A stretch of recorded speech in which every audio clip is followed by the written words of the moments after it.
শ্বশুর কেন দিবে? শ্বশুরকে আমার দেওয়ার কথা, কারণ তার আস্ত মেয়েটা দিয়ে দিয়েছে সারা জীবনের জন্য।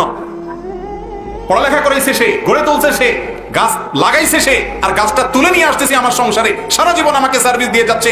নির্লজ্জের মতো কিভাবে ওই শ্বশুর বাড়ির দিকে তাকাইতে পারে কোনো যুবক? যৌতুক নেওয়া বা দেওয়া হারাম। বিশেষ করে নেওয়া তো সর্বাবস্থায় হারাম। দেওয়াটা কোনো মেয়ের বাবা যদি বাধ্য হন, এছাড়া তার মেয়ের বিয়ে না হয়, তাহলে সেক্ষেত্রে তার জন্য নিরুপায় হয়ে তাকে কোনো অসভ্য সমাজ বাধ্য করেছে, কোনো অসভ্য ব্যক্তি পরিবার বাধ্য করেছে, সেই জন্য বেচারা বাধ্য হয়ে তার মেয়ের বিয়ের জন্য যদি দেয়, তাহলে তার দেওয়াটা কি হবে না? হারাম হবে না।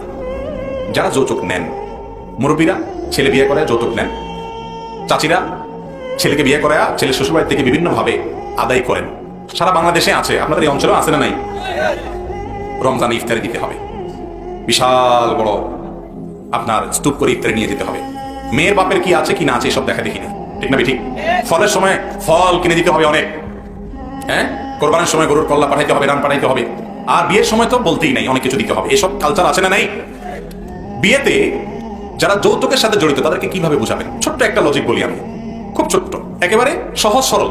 সেটা হলো, যেই ছেলে কোনো মেয়েকে বিয়ে করে তুলে আনে, এই ছেলে ওই মেয়ের বাপের বাড়ি থেকে যে টাকা পয়সা নিবে, জিনিসপত্র নিবে, সুবিধা নিবে, এগুলো নেওয়ার তো একটা রিজন থাকতে হবে, কারণ থাকতে হবে। কেন নিবে? কিসের বিনিময় নিবে? মেয়ের বাপ বেচারা কি অপরাধ করেছে যে তাকে টাকা পয়সা দিতে হবে আপনাকে? যদি বলেন যে সে মেয়ে জন্ম দিয়ে অপরাধ করেছে, সেজন্য তাকে প্রায়শ্চিত্ত করতে হবে দিয়ে, তাহলে ভিন্ন কথা। একটা কথা সহজে বোঝার চেষ্টা করেন। আপনি যে মেয়েকে বিয়ে করছেন, এই মেয়েটা জন্মের পর থেকে বিয়ের উপযুক্ত হওয়া পর্যন্ত একে ভরণ পোষণ দিয়ে, খাওয়া দাওয়া দিয়ে, চিকিৎসা সেবা দিয়ে, শিক্ষা দিয়ে, সমস্ত কিছু দিয়ে গড়ে তুলেছে কে? কার বাবা? ওই মেয়ের বাবা।